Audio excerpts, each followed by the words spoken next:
Two great names are joined as new post-war Old Dutch cleanser brings you one of the most resourceful and daring characters in all detective fiction, Nick Carter, Master Detective.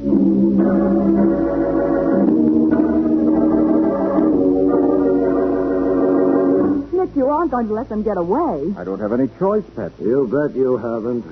You got your name on that concession, sister? Yes. Here it is. Give it to me. I have to sign it, too. Oh, brother, wait till this story gets around town. Nick Carter let the killer get away. And even furnishes the car the killer escapes in. It'll be the biggest laugh of the year.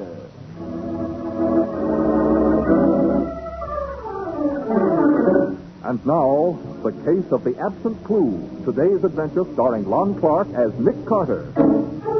As a good businessman, Jeff Greeley never overlooks the chance to put his merchandise in a new and promising location. The merchandise in this case is little slips of paper with numbers on them. They sell for whatever you want to pay, from a nickel on up. And the new location Jeff has in mind is a small suburban candy store owned by Paul Elliott and his wife Ruth. Right now, Jeff is giving the Elliots a sales call. Your cut ought to double the profits on this joint, Mr. Elliott.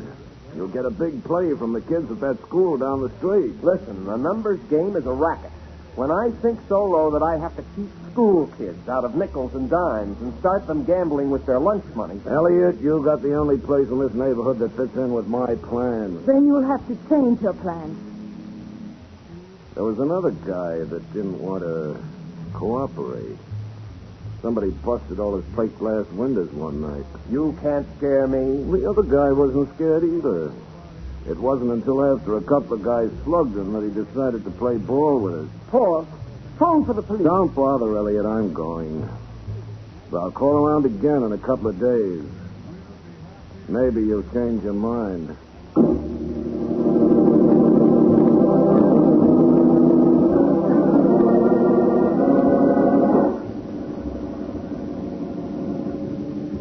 That's the place, Barney.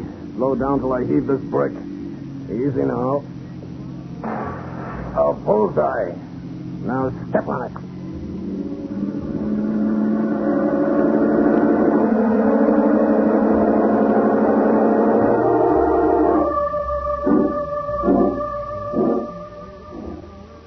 Anything interesting in the mail, Nick? No, not so far, Patsy. Say, what have you got there? A new fountain pen? Oh, no. It's one of those tear gas guns that looks like a fountain pen. Sergeant Matheson gave it to me. Oh, you did? Uh-huh. Yeah, it was nice of him, wasn't it? Yeah, sort of handy to have in your purse, don't you think? Sort of dangerous, if you ask me. Tear gas is nothing to fool with. Oh, Nick. Well, what do you know? What is it? This letter. From a fellow I haven't heard of since we were kids. Paul Elliott. Oh, I thought it was a case. And maybe. You know who Jeff Greeley is? Small-time racketeer, isn't he? Yeah. He's running a numbers game in the suburbs now. Oh? And a crooked one at that. Huh. Trying to strong-arm Paul into peddling the number slips for him. Strong-arm him? How? Well, Paul and his wife have a small confectionery store out in Beechwood. Yeah? The front window's been smashed twice. And Greeley's warned him that next time it'll be a lot more serious unless Paul gives in. Well, can't the police do anything? Not without proof. And Greeley's too smart to let him get anything on him. You know, I think I'll drive out there this evening and talk it over with Paul. Oh, you can't go tonight, Nick. Well, why not? Because tonight's the annual banquet of the Downtown Boys Club, and you're the guest of honor. Oh, yeah, that's right. Well, I'll go afterwards then. I don't want to put this off, Patsy. No telling when Greeley will pay Paul another visit.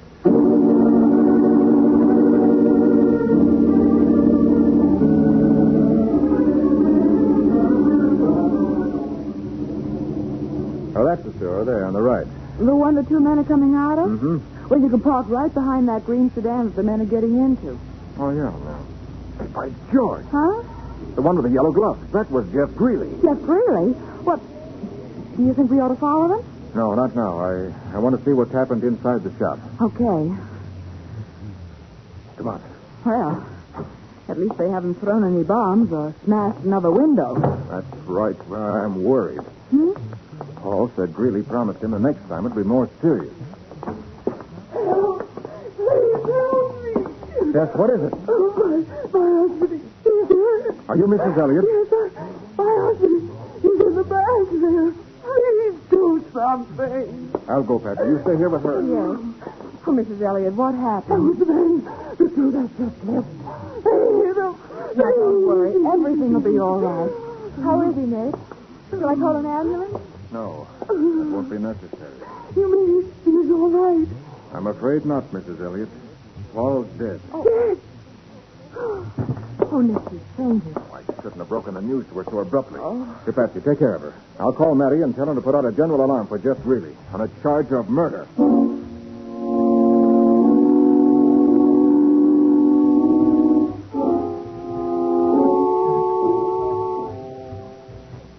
Police will be here in a few minutes, Patsy. How is he? Still unconscious, Nick. I just dipped my handkerchief in cold water at the soda fountain. I'll wipe his face with it. You got it smeared with makeup. Oh, no, I won't. She isn't wearing any.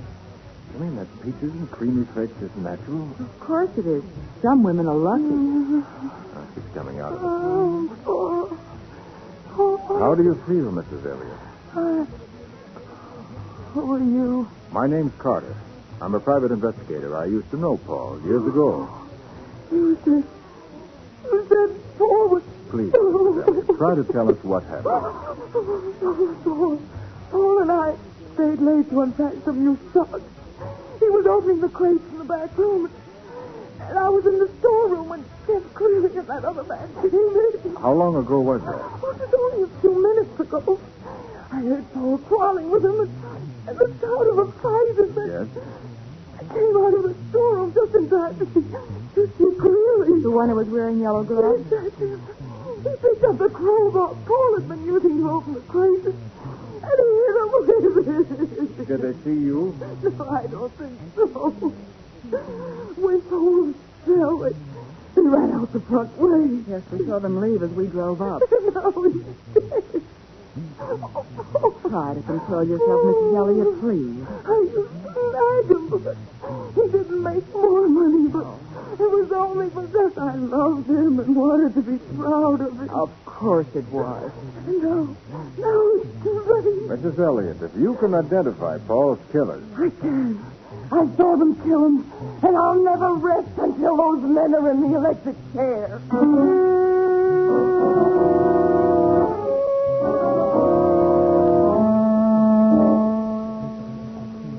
Did you find anything, Nick? No, Matty. The ledger of Greeley's is the only thing in the whole apartment. Yeah, there's plenty of evidence in it to convict Greeley of running a numbers racket, but that ain't important now. Hey, wait. Here's an interesting item. What? October 17th. Farm, $18,375. Oh, can you imagine a bright lights character like Jeff Greeley buying a farm? What would he do with a farm? Use it as a hideout. And I'll bet that's where he is right now. Hey, you're probably right, Nick. But we don't know where this farm is located. If he bought it for a hideout, the chances are it ain't even in his name. Well, some of his friends might know, if we could get them to talk. Yeah, maybe. We'll round up a few of them and try anyway. Yeah. How about the medical examiner's report, Matty? Bruises, contusions, cut on the left eye. Oh, they must have beaten him pretty badly. And then finished him off with a crowbar. Oh, it's going to be a pleasure to get my hands on those guys. I don't suppose there were any fingerprints on the crowbar, Sergeant. No, Patsy, not a single one. What? Well, why should there be, Nick? Greeley was wearing gloves. That's right. Greeley was wearing yellow gloves. Well, now, look, we don't need a fingerprint. Mrs. Elliott's testimony will be enough to convict those two rats. Yeah, but if anything happened to her, you wouldn't have any case at all against Greeley. Nothing is going to happen, Patsy. We got her in a downtown hotel under an assumed name. Where? She's registered at the Kemble Arms on East 49th Street under the name of Mrs. Anna Davis.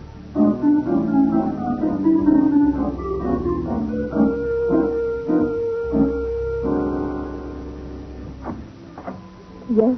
Mrs. Elliott? No, my name's Anna Davis. I know, Mrs. Elliott. It's all right. I'm William Jeffords from the district attorney's office. Oh, I didn't know. There's been a couple of new developments in the case, Mrs. Elliott, and the DA wants to see you in his office right away. All right. Just a minute. I'll get my...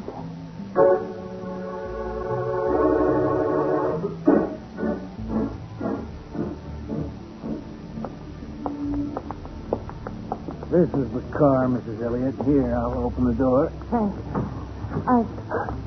That's real. That's just really. Get in there. Nice work, Eddie. Now, you keep her quiet back there. I got some driving to do.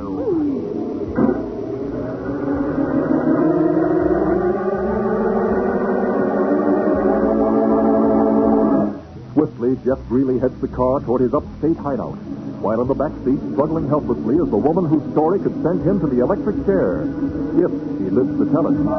We'll see what happens next in just a moment.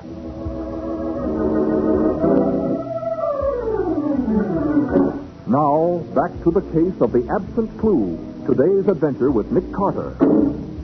Jeff Greeley, racketeer and gangster, has kidnapped Ruth Elliott, the murdered man's wife, and the only person who could testify that he killed Paul Elliott.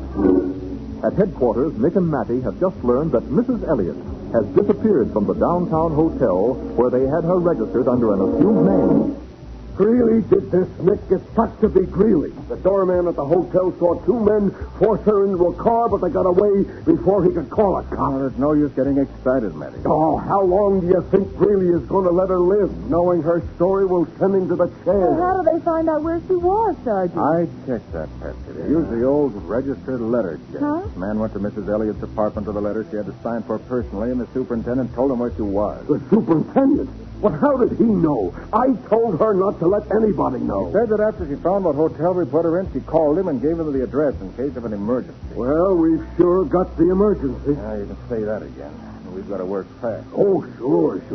But what do we work on? The location of that hideout really has in the country. Nick, we've been working on that and got exactly nowhere. Matty, Greeley's brother would know where it is if anybody would. Nick, we questioned him for over an hour this morning. All right, then. We're going to question him some more. Okay.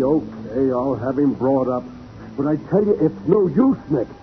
Pete Greeley's dumb, but he's plenty tough. Okay, it's up to us to be just a little bit tougher.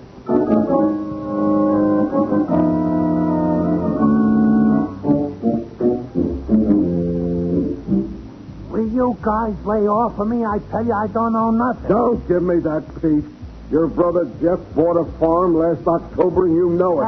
Listen, you lame-brained stumblebum. I'm going to make you tell me where that farm is if it takes me from now until Christmas. I tell you, I never heard of no farm. Hey, wait, Matty. Just had an idea. Yeah? We can find where that farm is by consulting the state registrar of deeds. Well, how will that help if he bought it under a different name? Well, we know the farm was bought on October 17th and that he paid $18,375 for it. So what? So we checked the records. Not likely that more than one farm changed hands for that exact price on that particular day. Hey, Nick, you've got something there. Yeah, Matty, we'll have the exact location of that farm inside of 4 hours. Yeah. But what about Pete here? You can't hold me. I ain't done nothing. Why, you No. Wait, Matty. You may as well let him go. Okay. But I hope you come back to see us, Pete, when you can stay for a long, long time.